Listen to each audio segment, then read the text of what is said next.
Hello, everyone. I'm Nidhi Wadmark, Senior Product Manager at PayPal, and I'm also the chapter lead for Women in Product TriValley chapter. Welcome to the Drive Your Personal Roadmap stage. But before we get started, I want to take a moment to thank our sponsors and all of you without whom this event would not be possible. During this session, Recharge, Readjust, and Rework, we have three amazing speakers. First on stage, we have Anya Ruvinskaya, founder in residence and entrepreneur first, ex-product at Spotify, Microsoft. Anya is currently taking some time to freelance independently, working on passion projects, startup advisory roles, consulting in product management, strategy, tech, social impact, and career coaching and mentoring. Previously, Anya was a product lead at Spotify, working to reinvent software tools and services for creators and the music industry, including payment processes and product and business at Microsoft, working on the Minecraft franchisee and worldwide education prior to that.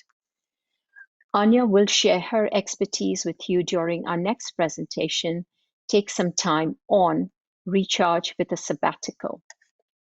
Please join me in welcoming Anya Ruvinskaya to our stage. Hi, thank you for being here today. I'm really excited to talk to you. I want to say welcome, and I also want to thank you for prioritizing to not only attend the conference, but also this talk. It's crazy times these days. There's a barrage of information. Working from home is probably more stressful than we ever thought. So it takes work and prioritization for you to show up today. And what that means to me is that you invested in yourself. So today, tick all of your to-do boxes, give yourself a pat on the back. Today, you invested in yourself and you did a good job. Today, job well done. So we're here to talk about taking time on to recharge with a sabbatical. So we'll talk about what a sabbatical means, the definition of what I think of when I talk about a sabbatical, and more importantly than that, my personal story. Because I can tell you that 73% of tech workers reported being burned out in an anonymous poll by Blind. And I can also tell you that over 70% of people coming back from a sabbatical felt enhanced work-life balance, better personal relationships and professional relationships, more in control of their health and overall well-being. But I think those kinds of stats won't be as impactful as a personal story, which is the part that I will focus on with you here today. So I'm doing this with no slides, so bear with me. I'm going to do hand gestures and theatrical references. So we're going to start with a prologue, which is the story of how I ended up on a sabbatical. So it was over a year ago, and I was still a product lead at Spotify. I was having some issues in my personal life and issues in my work life. And those are the things that came together to finally make me take the plunge. But to tell you a little bit more, essentially, I had a flood in my apartment. I was moving around from week to week, waiting to get back into my apartment. I was having personal relationship issues. And at work, the team that I had just took over leading because my manager left, we had all worked tirelessly for 2 years to build a product that I had just found out from leadership, due to politics mostly, needed to be sunset. All of these things were really tough. We were working really hard, and I had went straight through from working on Minecraft to Spotify. So I was already burnt out, and all of this additional pressure just coincided in a place where I was having trouble functioning. I felt like I just wanted to breathe. I just wanted everything to stop and for me to be able to take some time. I just wanted time to think about what to do next. But I was still too scared to take time off.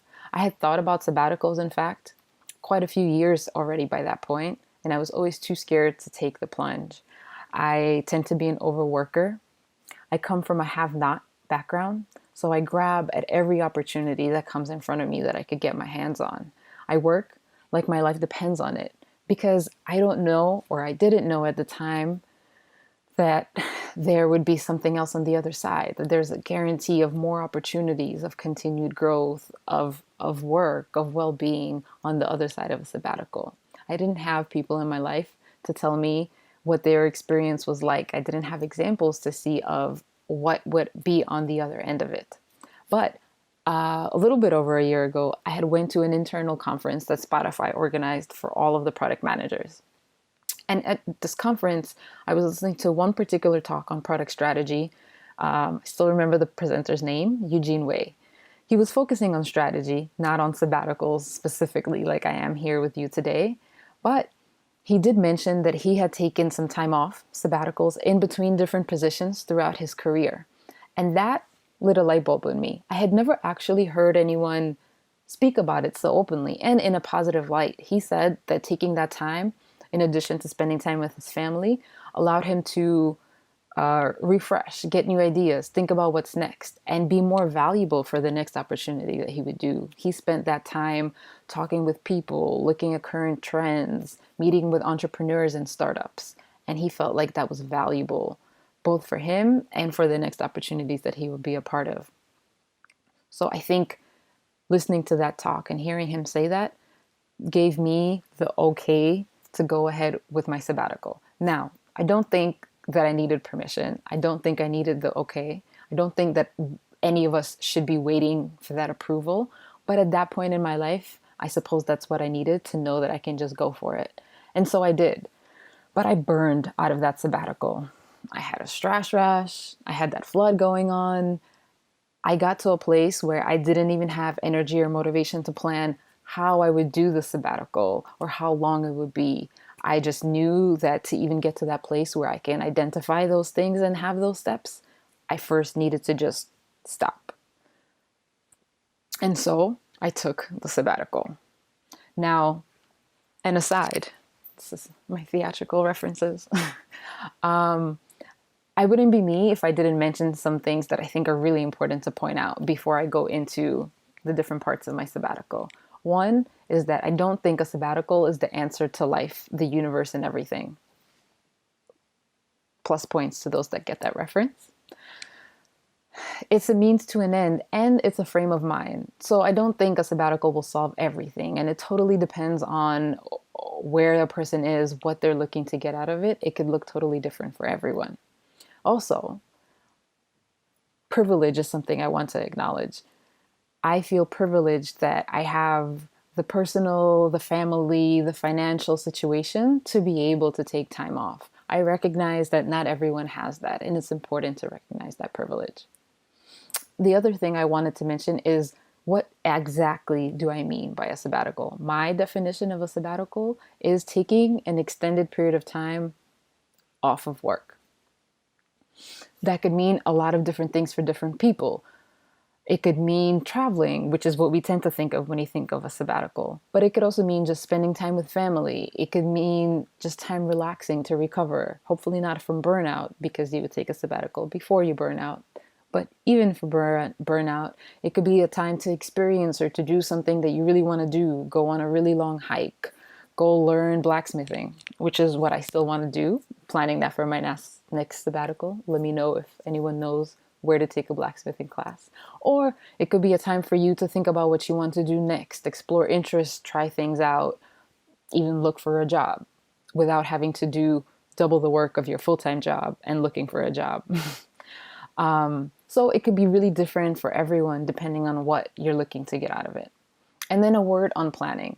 When I took my sabbatical, as I mentioned, I had not planned anything. The most that I had thought about is that I would take it at least for 3 months or maybe even a year. And I didn't have much planned out other than knowing I wanted to rest a little bit. I wanted to try some things out, but it was very loose. So while I do encourage some planning ahead of your sabbatical, don't make it so regimented and planned out that you can't change your plans from the things that you learn as you're having these experiences during your time off. Also, you don't want to feel stressed out on your sabbatical. That is not the point. So don't put so much and pack so much expectation in that you're chasing a bunch of shoulds and feeling pressure during your time off. And finally, if you're like me in the sense of you've been trying to get to the planning, you've been thinking about it, and you just can't make the time or just don't have the energy to make a plan, and you're between taking time off and having a plan and not taking the time off at all, just go for it. You'll figure it out. Trust that you're smart. Trust that while you're taking the time off, you'll make a plan and you'll make the most of it. Have confidence in yourself and just go for it. So, enter Act 1. Act 1, the first part of my sabbatical, is a time where I just did nothing. I took the time to rest. Remember, I was burnt out. So I took the time to do nothing, watch a bunch of Netflix, go on walks. I gave myself the time and took away the pressure from having expectations of doing anything. Now, to be honest, I did try to pressure myself into doing some productive things, but I failed miserably. It felt like I was pulling teeth just trying to get myself to do these things. I didn't even get past the first or second chapter in a book. To me, this meant that I still needed time to get to a place where I had the desire to do things again. So then that brings us to Act 2. In Act 2, I think I misplaced my energy. I started feeling the urge to do things. I focused that energy on external things around me. I was obsessively trying to learn a new language and like unhealthy level obsession.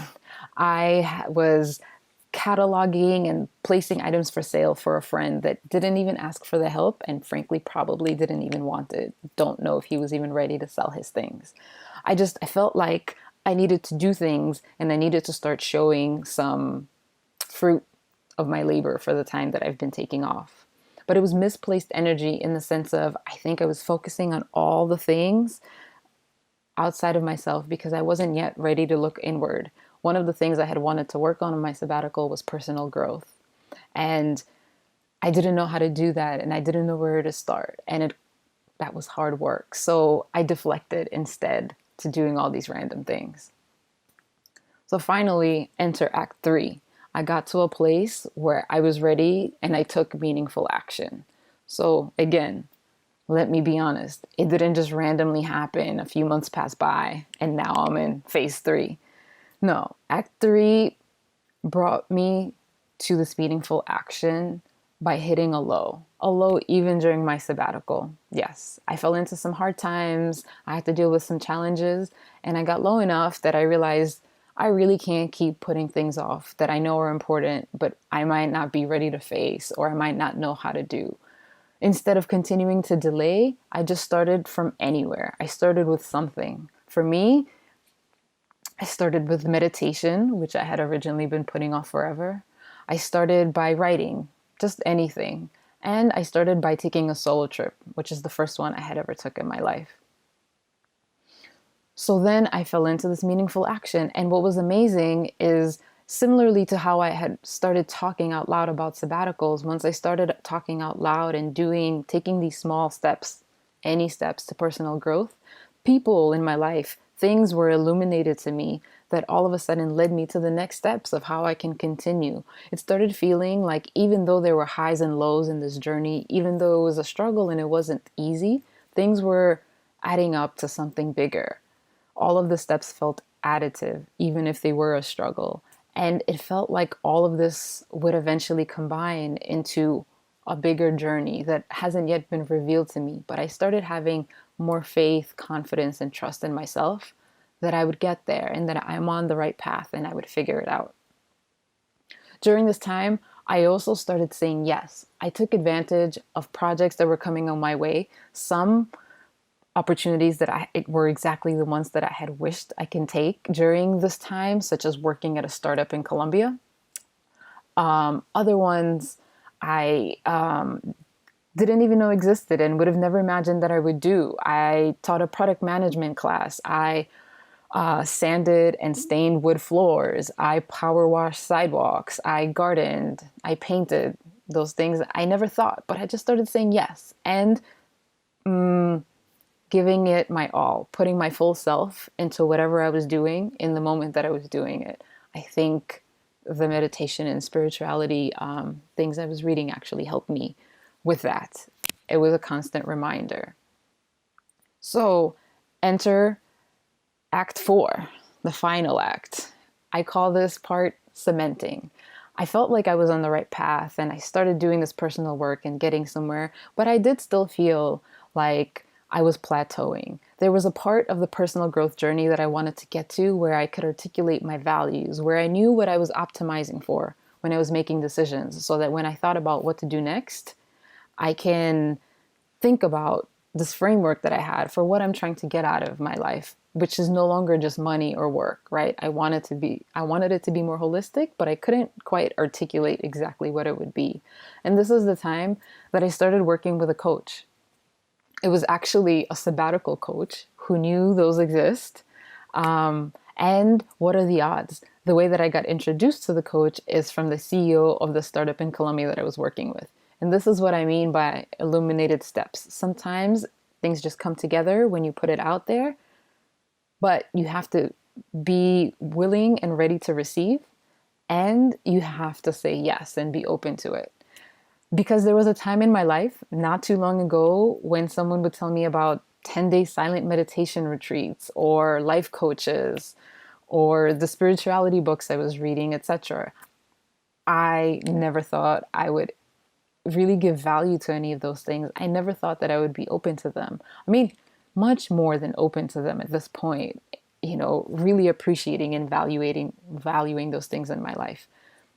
Would have never guessed. You could have never told me that. But it came at the right time and the right place because I was ready to receive and I was willing to be more open-minded about what I was willing to allow into my life and what I was willing to put time and energy into.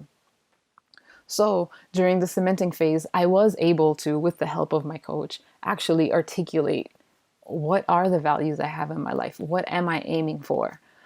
And some of that work also brought me to wanting to actually get back into working harder, kind of going back to a full-time job, sinking my teeth back into a problem and feeling like I'm making some traction, having tangible results. So what I actually ended up doing as my next step, or deciding to do, is joining a talent incubator, a startup tech entrepreneurship program called Entrepreneur First. It's actually where I am today. This is their offices and background. So I'm actually in Paris and I'm going to start trying to build a startup and find a co-founder. The difference with this step is this is not my all. What I've learned over my sabbatical is I don't want this to be my only and my all. I want to maintain the sense of balance and the sense of grounding that I found over the past year with all of the work that I've done. And I want to maintain a well-balanced life, essentially. I want to know that the startup and this, the startup that I'll build in this incubator program isn't everything. My success does not depend on it. I am already successful. We are already successful. It's time that we remind ourselves of that more often. So, if there is time, I'd like to mention some things in an FAQ, some more practical questions you may have about how much money does it really take? How much time is required? Do I really have to quit my job, etc.? I'd be happy, well, the answers are that it depends. It depends on your situation. It depends on what you want to get out of your sabbatical. It depends on the constraints that you're optimizing for. So with that said, I'll just give you a quick preview from how it worked for me personally. As I mentioned, I had to quit my job at Spotify in order to take time off. I was actually happy that I did this because it gave me much more flexibility without anything hanging over my head of a time limit, knowing that I have to go back, knowing that I have to contribute. I was able to go from 3 months to 6 months to well over a year that I ended up taking my sabbatical. Also the answer to how long. And I'm glad that I had the flexibility of not having the obligation to go back to work somewhere. But it could be very different for everyone. And even with the time off, originally I had thought 3 months and I ended up taking about a year off. And who knows how long I'll take off next time. In fact, about 6 months into it, the pandemic hit, and I was still able to have all of those different experiences that I mentioned. And even in the middle of the pandemic, I decided to double down and still continue taking some time off for my sabbatical. I got to a place where I felt a little nervous, and especially with the COVID pandemic, I thought maybe I should just go get some full-time job. But I reminded myself that I didn't want to make that decision from a place of fear. I knew that I still wasn't really ready to go back, that I still had some things, a journey to continue on, and I decided to honor that. Now, in terms of money, of course, totally depends on, your like preferences for your lifestyle, how you travel or don't travel, etc. For me, I tend to lean a little bit on the frugal side. Some would say that's an understatement. So I really tried to orchestrate experiences in a way that I would be able to minimize my costs. I did some of those side projects like working with a startup or teaching product management that allowed me to still get some funds coming in throughout the year. I took the advantage and I leveraged some really, really generous friends, which means I slept on their couch for some time. I also volunteered, so there was like a value exchange for what I was able to give them and what they were able to provide for me. I tried to be really creative with how I was able to minimize the costs.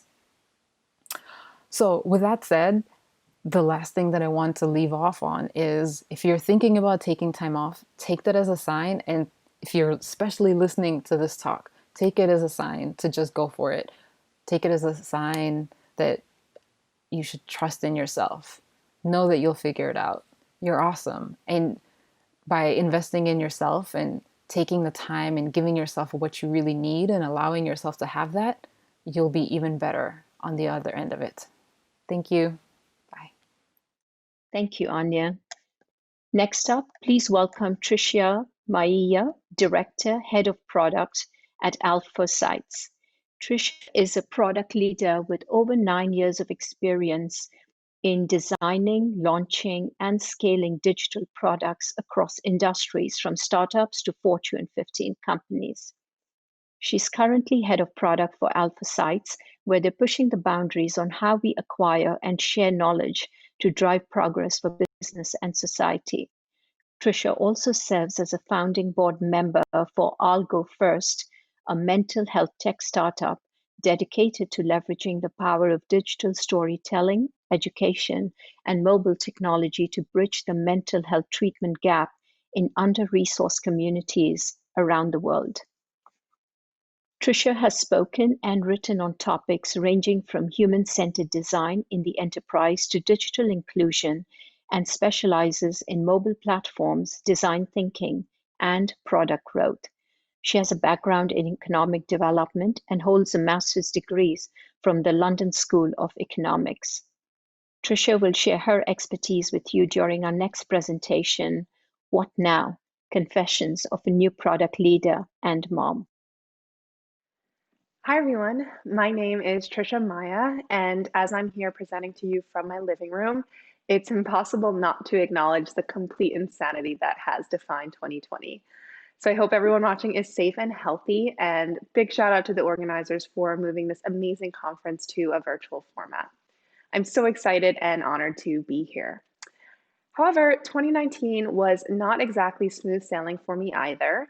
As this year's topic is building resilience, I'd like to share some of my recent experiences, both personal and professional, that are really redefining how I look at the importance of women in leadership, taking ownership to adapt to change, and forming empowering self narratives to really lead with authenticity, even when you may feel like giving up. So at the beginning of last year, I had just started a new job, and I promise you when I say my main concern was trading my 10-minute walk to work for a 25-minute subway commute. Apart from that, I was very excited to start my new role, leading a product team and being responsible for growing and scaling the org at a B2B company that was investing more into its tech strategy. I came in raring to go, big problems to solve, lots to learn about a new company, new industry, new geographies, and with the added ego boost of being head of product, the one in charge, calling all the shots. Then 3 weeks later, I found out I was pregnant. Not ideal timing was the first thing that came to mind, probably with a few more expletives sprinkled in. So I'd like to share some lessons I've learned, specifically geared to product managers aspiring to leadership positions and potentially balancing that with motherhood one day. These are lessons I wish I had internalized beforehand and definitely would have eased some of these transitions for me. So getting into it, rewind back to early 2019, the reality of my situation sunk in pretty quickly, which is when I learned my first lesson. Build your aspirational network before you need it, and don't be too proud to ask for help. Apologies for the gratuitous Hamilton reference, but I felt like King George was singing right to me. I was on my own, and the truth was, I had no clue what I was doing, neither professionally nor personally, and I didn't even know where to turn. In the past 30 years, women have made huge strides in the workplace. We make up 57% of the US job market and 52% of all management roles, which is something our mothers and grandmothers could have only dreamed of.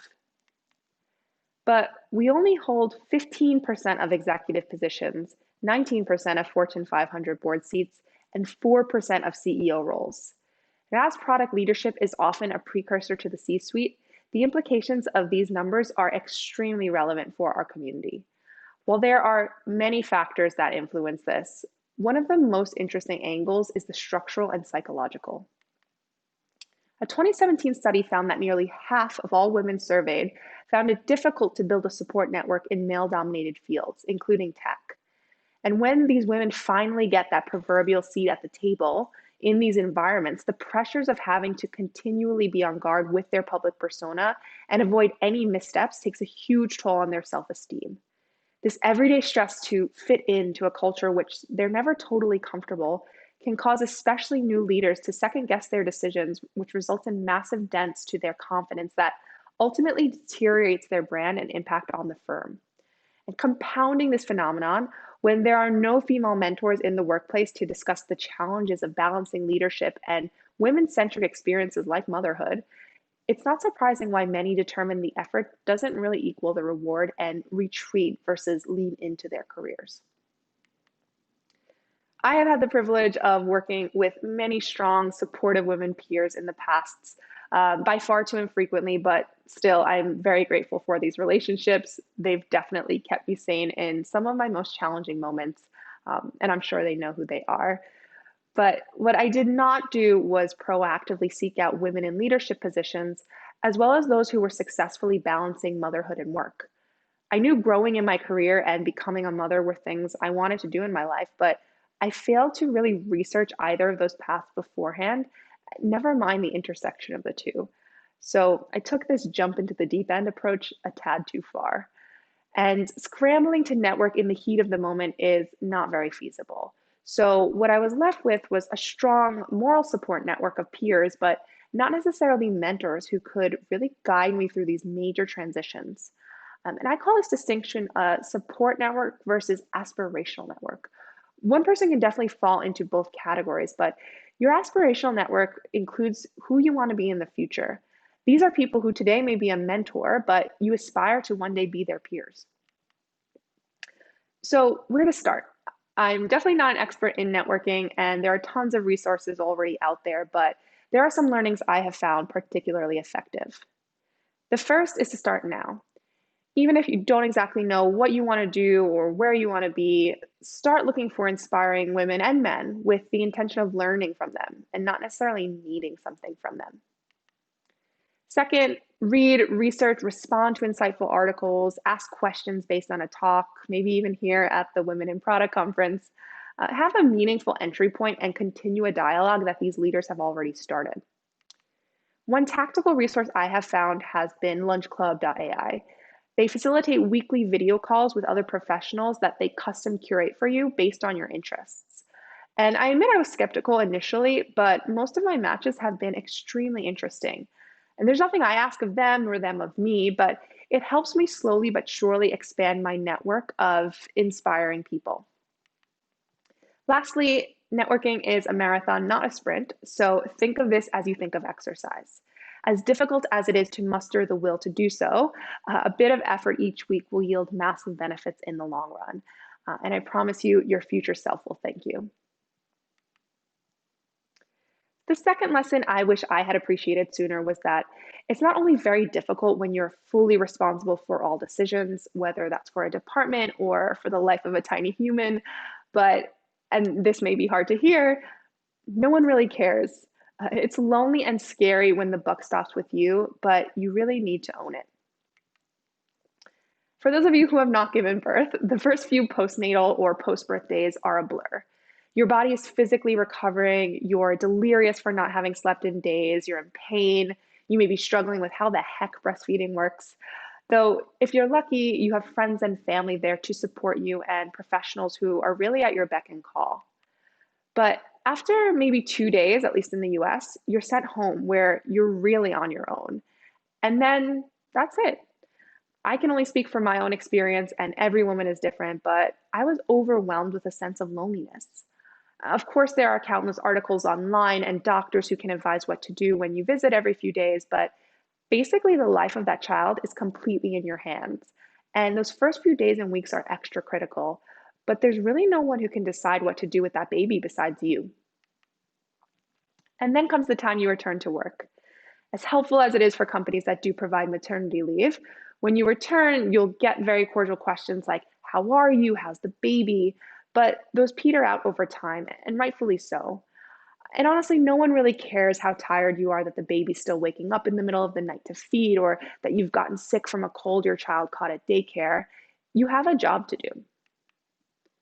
Similarly, when you get that new role or that promotion, you'll get an onslaught of congratulations and well wishes initially, but those too will tail off and you'll be left with the opportunity, but also the weight of your new responsibility. So just rewinding to before I went out on leave, I had witnessed successful maternity leaves in the past. Women leaders taking the time off they needed and deserved to spend with their growing families. And things seemed, at least from the outside, to run pretty smoothly. So when I went out, I expected everything to go swimmingly. I let everyone know what was happening, organized our product roadmap, delegated my responsibilities, and went off to deliver my child. Cut to mere weeks later, and it seemed like everything was falling apart. People were leaving, roadmaps and plans were being called into question, miscommunication was happening, my team felt like I had abandoned them, and I was distraught. I felt completely powerless, guilty, tired, and lost, honestly. I didn't really know what I could or should do. And I remember feeling some resentment for my peers and management for allowing what seemed like a black void to open, both for keeping me informed as well as not keeping me informed enough. Did no one have any concern how I would feel or what I was going through? Why did it seem like no one was supporting me in the most vulnerable time of my entire life?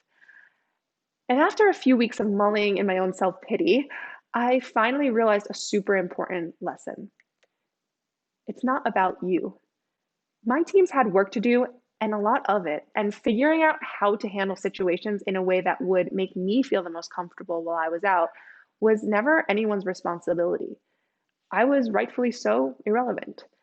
So I pulled myself out of my own thoughts, replaying real and imagined scenarios in my head that was getting me nowhere. I needed to own my mistakes, where I could have done better, planning in advance, and let go of everything else I frankly could not have controlled. At the end of the day, I asked for this responsibility, and I asked and was absolutely blessed to have a child. No one imposed these challenging situations on me, so I needed to hold myself accountable. And I think it's an important lesson to lead a healthier life in general, this differentiation between fault and responsibility. Blaming puts other people in charge of your happiness. Accepting responsibility empowers you to create your own. And demonstrating accountability is one of the most fundamental skills for any leader.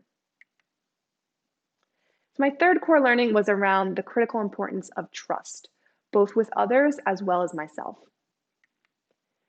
So coming back, because I felt like my team needed me, I ended up taking only half of my maternity leave and coming back early.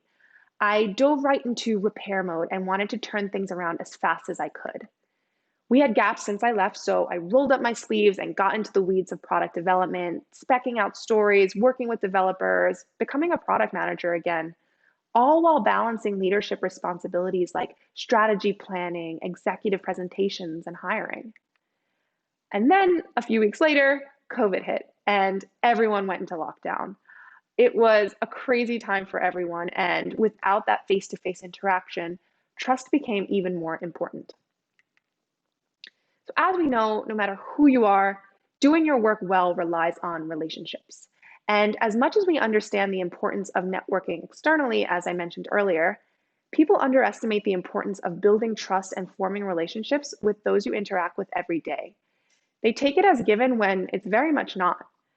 Most issues in the workplace, if you look at it, comes down to this. If you're not seeing eye to eye with someone, it's most likely because you don't trust each other. So authors Stephen Drozdek and Lynn Fisher came up with this trust equation to explain this phenomenon, which basically outlines the amount you trust someone is the sum of how credible you believe they are on a subject, how reliable they've proven themselves to be over time, and how authentic you think they are as a person, divided by how much you think they're acting in their own self-interest. I underestimated the impact my absence had, which is something I wish I had known sooner. I think if I had focused on establishing the credibility, reliability, and authenticity I needed to rebuild after going away, instead of immediately jumping into execution mode, I would have taken a different approach that probably would have saved me time and energy that I was putting elsewhere. And most importantly, I needed to start this exercise first with myself. Self-doubt can be a huge roadblock for women looking to grow in their careers, and it's often a self-fulfilling prophecy, meaning the more you internalize any perceived lack of confidence, the more it chips away. Katty Kay and Claire Shipman from The Atlantic wrote a really interesting article a few years ago, which picked apart the apparent and also scientifically proven confidence gap in women versus men and how this holds us back. One of the stories they tell is when Hewlett-Packard tried to figure out how to get more women into top management positions. A review of their records found that women working at HP applied for a promotion only when they believed they met 100% of the qualifications listed for the job. Men, on the other hand, happily applied when they met only 60% of the job requirements. At HP and in study after study, the data confirm what we instinctively know. Underqualified and underprepared men don't think twice about leaning in, and too many overqualified and overprepared women still hold back because they feel confident only when they're perfect. But to instill confidence and build trust among the people we work with, we truly need to trust ourselves first. We spend too much time focusing on this fallacy of perfection and second-guessing decisions or actions. And while a certain amount of thought and consultation is healthy, you need to learn how to turn down the volume of your inner critic with confidence. And it's the same thing with children. They instinctively seek out safety, security, and a sense of belonging. Babies learn to trust those around them after understanding they're consistently there when they're upset or hungry or scared time after time. And similarly, every leader needs to build this trust slowly but surely over time with their teams, their peers, and their management. Relationships built on mutual respect and a shared trust is the foundation for truly phenomenal team and work cultures. My last point comes back full circle to the theme of this conference, resilience, and how too much of a good thing can become dangerous. Experts and common sense alike suggest that resilience is one of the most important factors, not only to mental well-being, but to propensity for success. Those who fall off and get back on that proverbial horse tend to be today's best performers and tomorrow's leaders, since they really understand how to adapt to change and transform setbacks into valuable lessons. But science shows us that these sorts of adaptive competencies become counterproductive and even dangerous if taken to the extreme. Pushing your mental toughness to the limits of physical fitness or watching what you eat and even drinking water can all be damaging when done in excess. Similarly, too much resilience can make people overly tolerant of unachievable or unacceptable situations. A 2016 study showed that resilience can result in unhealthy relationships, a retreat from social situations, and lead to burnout. And when a leader is too resilient, their teams and team outcomes suffer by proxy. Because by narrowing this attention to excelling at all costs, it blinds us to the warning signs to take care of ourselves. And arguably most importantly, it prevents us from maintaining a realistic self-perception, which is critical for developing one's career potential and leadership prospects. As a new mom, you are constantly bordering on the brink of burnout.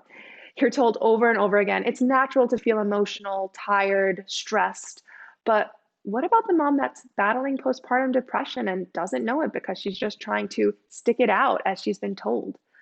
Obviously, it's crucially important to perceive those nuances accurately since it directly impacts the child's care.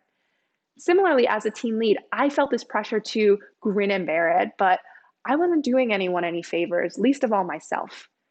As product people, we know instinctively not to dump resources blindly into a failing product. So why would we do that to ourselves? Some of you may have heard the advice the late, great Ruth Bader Ginsburg's mother-in-law gave her on her wedding day. She told her the secret to a happy marriage is to sometimes be a little deaf.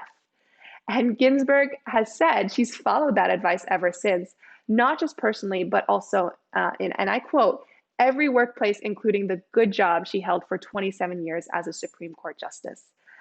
It's a cute anecdote, but also very important. My main takeaway here was that it's impossible to live up to everyone's expectations. So sometimes, despite calls to lean in, you honestly need to learn when to step back, selectively ignore, and actually lean into an empowering self-narrative instead. Because when it comes to your mental health especially, you have nothing to prove. So let them be wrong. For anyone who is or will be a product leader and or mom, not even a year in, I can't pretend to have all of the answers, but I can share some of the things that I wish I had known sooner, hoping you can learn from some of my challenges. The first is to build your aspirational network before you need it, and don't be too proud to ask for help. Second, it's lonely at the top, but you shouldn't expect any sympathy, and you really need to own it. Third, never underestimate the importance of trust to your success, starting with yourself. And fourth, there is a very fine line between resilience and burnout, so know when to step away.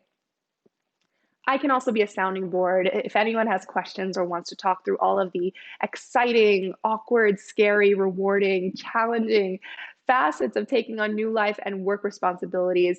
Definitely reach out. While I'm confident these helping hands existed, I wish it were easier for me to find them when I needed them the most. So for whatever it's worth, I'm happy to, at the very least, lend an ear. And while I've definitely experienced and will continue to experience my fair share of failures, while we as women have a lot of fights still left to fight, and while there is a lot of uncertainty about our futures and those of our sons and daughters, at the end of the day, I have my health, a beautiful baby girl, a supportive partner, and family nearby. So in this moment, I consider myself to be the luckiest woman in the world. Thank you. Thank you, Tricia. Next up, please welcome Tricia Gregg, Associate Director of Kessel Run. Tricia is a weaver of many hats who relishes tackling strategic puzzles and asking tough questions to discover better solutions. In her current role, Tricia works with product teams at Kessel Run to modernize how the government develops software. Prior to her current role, she worked at Harvard Business School, researching how businesses and nonprofit organizations were transforming themselves to create impact. Tricia has also worked in the hardware industry, managing microchip design and development projects for space satellites. She's interested in entrepreneurship and strategy and mentors college students in her spare time. Tricia Gregg will share her expertise with you during our next presentation, 3 hacks to pivot your career. So with that, let's get ready to recharge, readjust, and rework. A good friend once told me that making a career pivot was a lot like dating. You had to be prepared for a ton of rejection and a ton of humiliation. And you know what? She was definitely right. Having made a couple career pivots myself now, I could say it's 100% like dating. But I don't think it always has to be that bad. So today, I'm here to share with you my 3 hacks for pivoting your career. First, I think a lot of us have been told that when you're making a career pivot, it's really important to network. So when I was looking to make my career change, I reached out to people on LinkedIn. I went to a lot of meetups. I also spoke to a lot of recruiters at recruiting events. And I realized that something weird was happening. A recruiter would ask me, how many years have you been in product? And I would say, I'm looking to make a career change, start getting into product right now. And they would start making excuses to try to get away from talking to me as soon as possible. And it was definitely very humiliating. So I realized then that I was maybe doing it wrong. I was wasting a lot of time trying to talk to people who weren't really interested in talking to me. Those recruiters were interested in talking to somebody who could check items off of their checklist to show that they had met what they thought was a product manager. And that just couldn't work with me because I hadn't worked in product before. So instead, I started to do something a little bit different. I started focusing my networking only on those companies and those recruiters who said that they were looking for people with a different perspective to bring new ideas to the problem space that they were working on. And that's when I started to get a lot more traction and a lot more interest from recruiters. We would have really great conversations about topics that related to some of my experiences and how I could really help them solve their problems by bringing new ideas to the table that they hadn't heard before. And that was really exciting. I realized then that networking was less about networking with those folks who were looking for somebody with 8 to 10 years of product experience, which I definitely didn't have. And it was much more about recruiting with those people who had interest in looking for somebody who had a different perspective, different ideas, somebody who could bring something fresh and new to the table, especially in areas where they were looking for new ideas to break a really tough problem space. So I would recommend, instead of just talking to anybody out there who works in product, really focus on those who are willing to take a chance on somebody who's different, who could really bring something new to the table.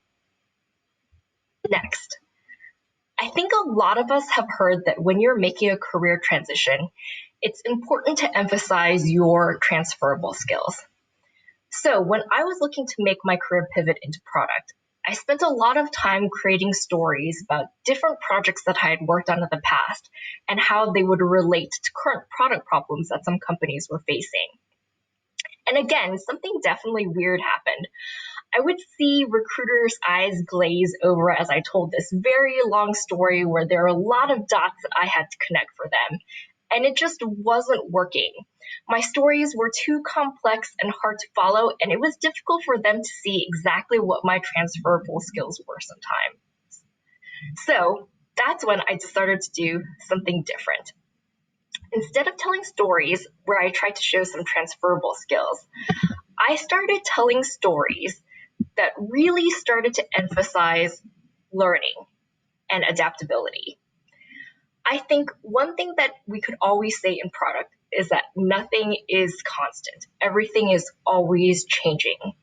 There's always going to be a new customer on the horizon. There's always going to be a new market space that opens up. There's always going to be new interesting technologies that we have to incorporate. And because of that, product is always changing. Product is different from what it was 10 years ago to 5 years ago, and even a year ago, or even a few months ago based on our COVID experience. So being able to tell that story about how you can learn and adapt quickly was really powerful. When I told stories about how I was able to pick up context in a new problem space in a couple months and really bring value to the table with some of my ideas, that's when I started to have really great conversations with recruiters who were interested to hear how I could pick things up quickly and start adding value right away.